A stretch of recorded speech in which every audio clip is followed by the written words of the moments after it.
want everything out of here right now. They didn't just ask her to leave. They threw her life onto the street.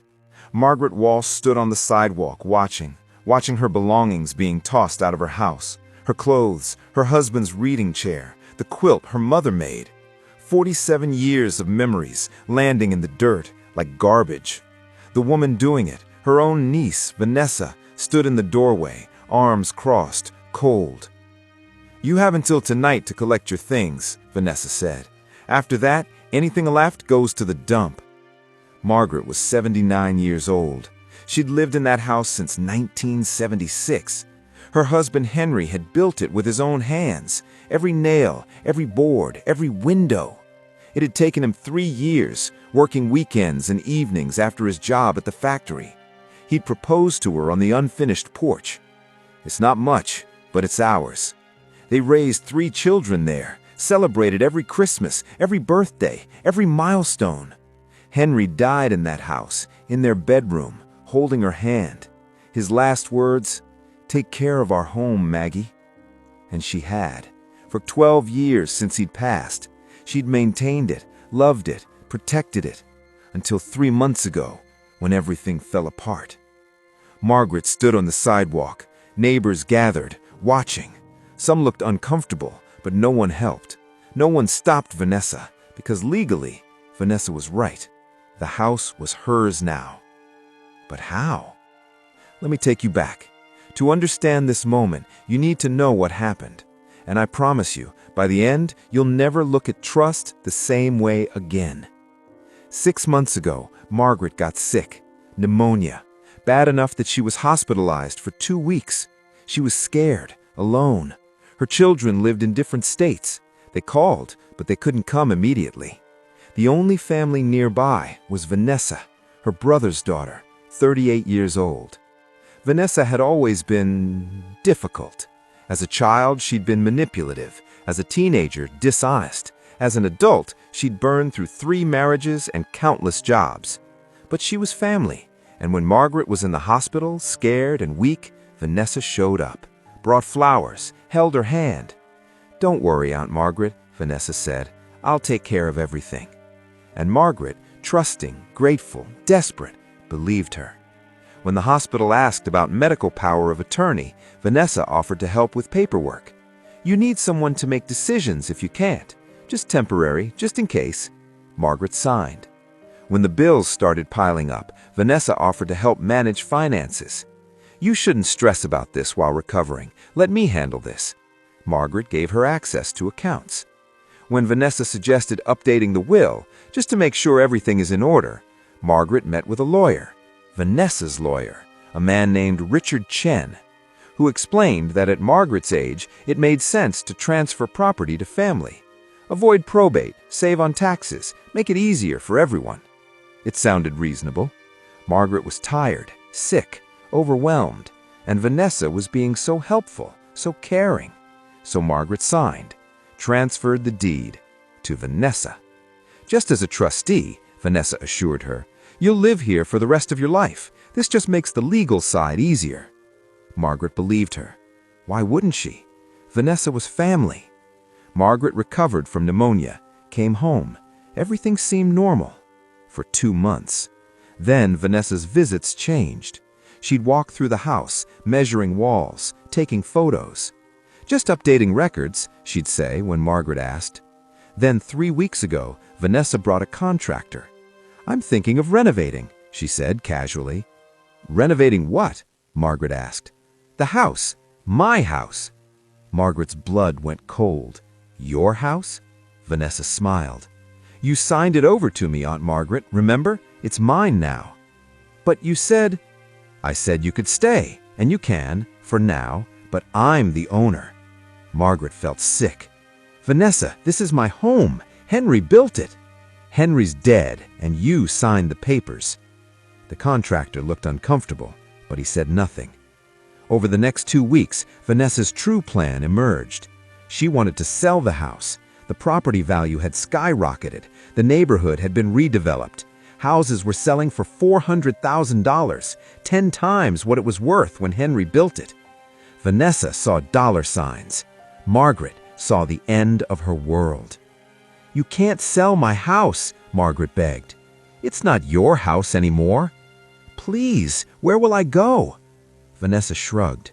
"That's not my problem. There are senior facilities, apartments. Figure it out." Margaret called her children. They were horrified, but they were far away, with their own families, their own problems.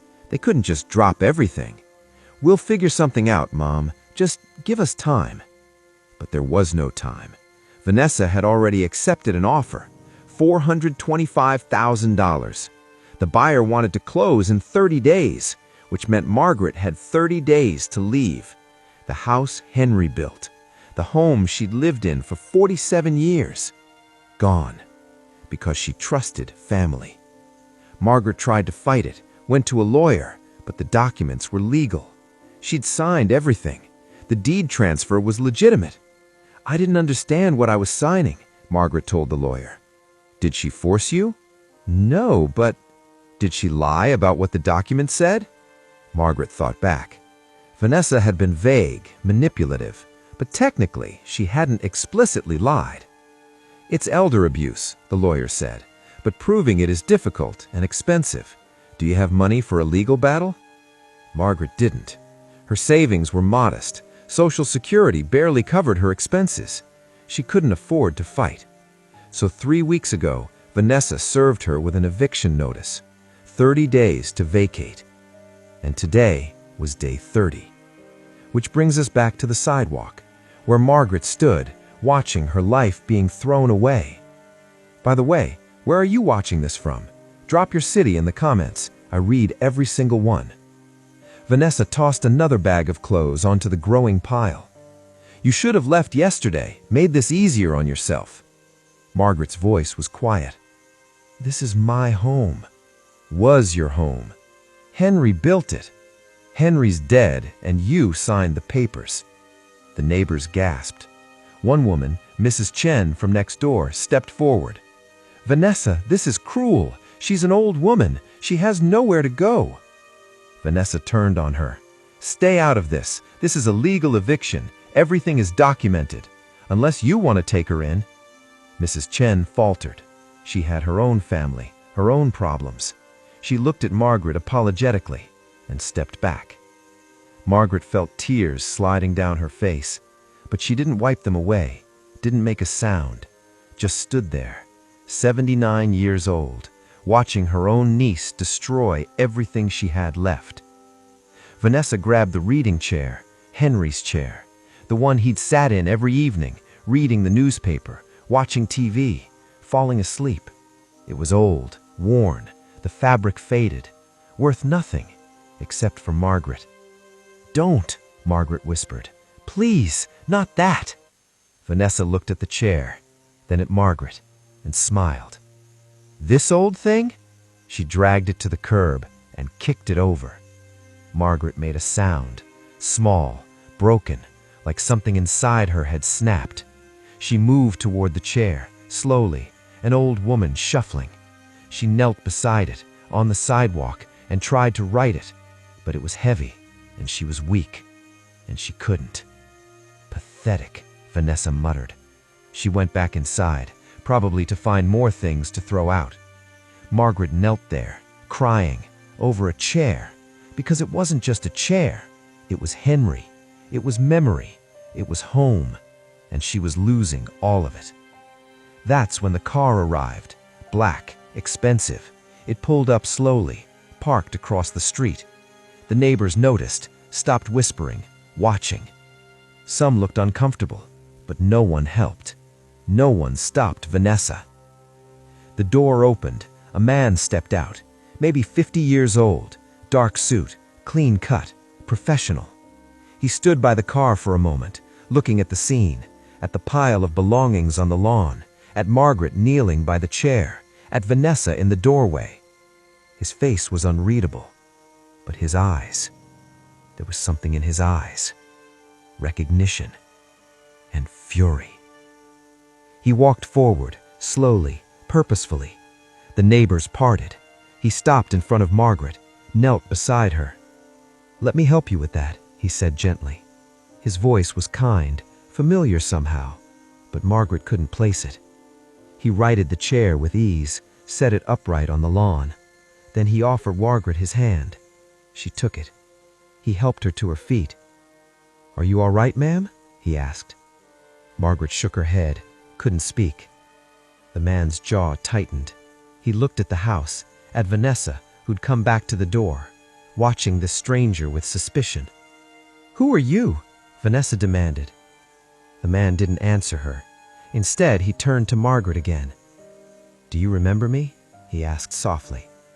Margaret looked at his face, really looked at him.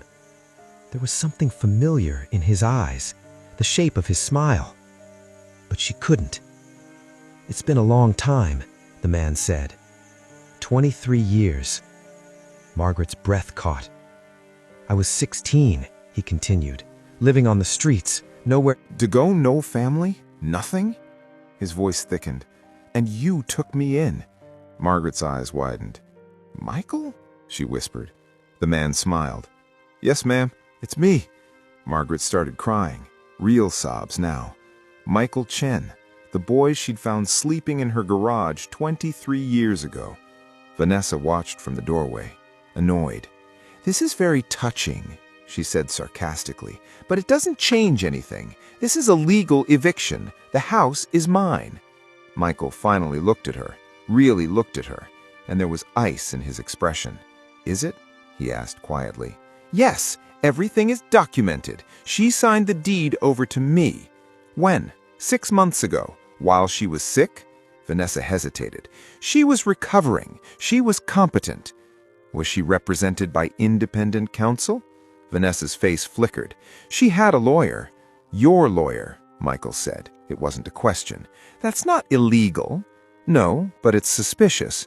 Michael pulled out his phone, made a call. David, it's Michael Chen. I need you at 342 Maple Street immediately. Bring the documentation I sent you this morning. He hung up, looked at Vanessa. I'm a real estate attorney, he said. I specialize in elder abuse cases, and I've been looking for Margaret Walsh for 6 months. Vanessa went pale. What? I track property transfers in this county. When I saw this house change hands from Margaret Walsh to Vanessa Walsh, I knew something was wrong. He stepped closer. Margaret Walsh took me in when I was 16, fed me, let me sleep in her garage, helped me finish high school, gave me money for college applications. His voice was steel now. She saved my life, and I've been trying to find her for years, to thank her, to repay her. He looked at the house, and I find her being evicted from the home her husband built by family, using documents signed under duress. Vanessa backed up. It was legal. Was it? A car pulled up. A younger man got out, carrying a briefcase. This is David Park. He's with the district attorney's office, Elder Abuse Division. Vanessa's face went white. David approached. Ms. Walsh, she said to Vanessa. Yes? I have some questions about the property transfer that occurred 6 months ago. We've been investigating similar cases involving the lawyer who facilitated your transaction. I don't have to answer. You don't, but we have a warrant to examine the documents, and if we find evidence of fraud, coercion, or undue influence... He let the sentence hang. Vanessa looked trapped. This is ridiculous. She signed everything willingly. Michael turned to Margaret. Did you understand what you were signing? Margaret shook her head. I thought, Vanessa said it was just to make things easier, that I'd still live here, that it was just paperwork. Did she explain you were transferring ownership? No, she said trustee. She said she'd be a trustee. Michael looked at David, who was taking notes. That's misrepresentation, David said. He looked at Vanessa. We're going to need you to come to the office, answer some questions. Vanessa's face crumpled, from confident to desperate. Wait, maybe we can work something out. Maybe I was too hasty. Maybe Aunt Margaret can stay.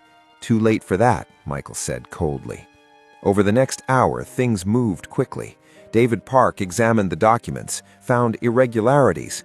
The lawyer who'd facilitated the transfer, Richard Chen, was already under investigation for running similar schemes with elderly clients. Vanessa had been working with him, finding vulnerable elderly people, getting them to sign over property, then selling it and splitting the profits. Margaret was one of 6 victims. The DA's office had been building a case, and now they had enough. Vanessa was arrested, right there, on the lawn of the house she'd tried to steal. The neighbors watched in stunned silence as Vanessa was led to a police car, screaming about her rights, about how this was unfair, about how Margaret had agreed. But nobody listened, because everybody had seen what she'd done, how she'd treated her own aunt, and nobody felt sorry for her. After Vanessa was gone, Margaret stood on the lawn, surrounded by her scattered belongings, still not quite believing what had happened. Michael approached her gently. "Let's get your things back inside," he said. The neighbors, who'd been silent before, suddenly moved. Mrs. Chen started picking up clothes. Mr. Rodriguez grabbed bags. The young couple down the street carried furniture. Within 20 minutes, everything was back inside. Margaret walked through her house, touching the walls, like she was making sure it was real. Michael watched from the doorway. "I've been looking for you," he said quietly. "For years." Margaret turned. "Why?" "Because I never got to say thank you." His voice broke. "I was 16, homeless. My parents had kicked me out for being gay. I had nowhere to go. I was sleeping in garages, eating out of dumpsters." He wiped his eyes. "And then I broke into your garage one night, just to get out of the rain, and you found me." Margaret remembered. November, cold and wet. She'd heard noise in the garage, found a terrified teenager, skinny, shivering. "I should have called the police," Margaret said softly. "But you didn't. You brought me inside, fed me, let me stay. Henry wanted to call the police, but I couldn't. You were just a boy." Michael smiled. "You let me sleep in the garage, gave me blankets, food. You helped me enroll in school. You didn't ask questions, didn't judge." He looked around the house. "I lived in your garage for 8 months, until I graduated, until I got into college." "You left so suddenly," Margaret said. "I always wondered what happened." "I got a full scholarship to law school. I wanted to tell you, to thank you, but when I came back," he trailed off. "You moved?" Margaret asked. "No, I was stupid. I waited too long. By the time I came back, I couldn't find you. The phone number didn't work, and I didn't know how to reach you." He pulled out an old photograph. "Show her." It was Margaret and Henry, standing in front of this house 23 years ago. "You gave me this," Michael said, "before I left. You said, 'Remember, you always have a home here.'" Margaret started crying. "I've carried this every day," Michael said, "for 23 years, and I've been trying to find you, to thank you, to repay what you gave me." He looked around, "And when I saw this house being transferred to someone else, I knew it had to be wrong, because you would never sell this house." Margaret couldn't speak. Michael continued. "The deed transfer is being reversed. The DA is filing charges against Vanessa and the lawyer. You'll get your house back, legally, permanently." He paused. "But more than that, I want to set up a trust to make sure this never happens again, to make sure you're protected, to make sure you can live here for the rest of your life without ever worrying." Margaret shook her head. "I can't accept." "Please," Michael said. "You gave me everything when you had no reason to. You saved my life. Let me do this." He smiled. "You told me I always had a home here. Let me make sure you have a home too." "What time is it where you are? Morning? Night? Let me know in the comments." 2 weeks later, the paperwork was complete. The house was back in Margaret's name, but this time it was protected. Michael had set up an irrevocable trust. Margaret could live there forever, but the house couldn't be sold or transferred, even if she wanted to. It was protected. He'd also set up accounts to cover property taxes, maintenance, utilities. "You'll never have to worry about money again," he said. Margaret tried to protest, but Michael was firm. "I gave you a future when you had none. This is the least I can do." Vanessa was charged with elder abuse and fraud. So was Richard Chen, the lawyer. They were facing prison time and civil lawsuits from the other victims. Margaret's children finally came to make sure she was okay. They were horrified by what Vanessa had done and grateful to Michael. "You saved our mother," David, Margaret's son, said. Michael shook his head. "Your mother saved me first." He looked at Margaret. "I'm just returning the favor." 6 months after the eviction that never happened, Michael visited Margaret, like he did every Sunday now. They'd have tea, talk about everything, about Henry, about Michael's life, about the past. And every time Michael left, he'd say the same thing: "Thank you for giving me a home when I needed one." And Margaret would smile and say, "You gave mine back." 1 year after everything, Margaret turned 80. Michael threw her a party at the house Henry built, the house she'd almost lost, the house that was now protected forever. All the neighbors came, her children, her grandchildren, and Michael, who stood up to make a toast. 24 years ago, I was a scared kid with nowhere to go, and this woman, this incredible, kind, generous woman, took me in. No questions, no judgment, just kindness. He looked at Margaret. She taught me that family isn't about blood. It's about who shows up, who cares, who sees you when you're invisible. His voice thickened. Vanessa was blood family, but she saw Margaret as an obstacle, as something to exploit. He raised his glass. But real family protects, real family remembers, real family comes back. Everyone raised their glasses. Margaret was crying, happy tears, the kind she hadn't cried in years. After the party, after everyone left, Margaret sat in Henry's chair, the one Vanessa had kicked over, the one that was back in its place by the window. And she looked around her home, the home Henry built, the home she almost lost, the home that was now protected forever. Because 24 years ago, she'd helped a scared teenager, given him a garage, some food, some dignity. And that teenager had become a man who'd searched for her, who'd saved her, who'd protected her home. The lesson? Kindness is never wasted. The teenager you help might save you decades later. The small act of letting someone sleep in your garage might protect your home when you're most vulnerable. The moment you choose to see someone, really see them, might be the moment that changes both your futures. Margaret lost her niece's loyalty, but she gained something more valuable, a son she'd chosen, who chose her back. Vanessa saw Margaret as a means to money. Michael saw her as the woman who saved her life. One tried to take her home, the other made sure she'd never lose it. And in the end, Margaret learned something Henry had known all along. Home isn't just walls and a roof, it's the people who protect it, who remember it, who come back for it. Margaret had built a home with Henry, lost him, almost lost the house, but found family again in a boy she'd saved, who became the man who saved her. If this story moved you, drop a heart in the comments. Share it with someone who needs to remember that kindness matters. Follow for more stories about the power of seeing people when they're invisible. And the next time you have a chance to help someone, even a stranger, do it. Offer the garage, share the meal, see the person. Because you never know. That person might be homeless today, but 24 years from now, they might be the one who saves your home, your life, your future. Margaret gave a garage to a scared gay teenager nobody wanted. He gave her back the house her husband built and proved that the best insurance policy isn't paperwork, it's kindness. Remember that, and never underestimate the power of helping someone when they have nothing. Because someday, when you have nothing, they might be the one who remembers and comes back and saves you.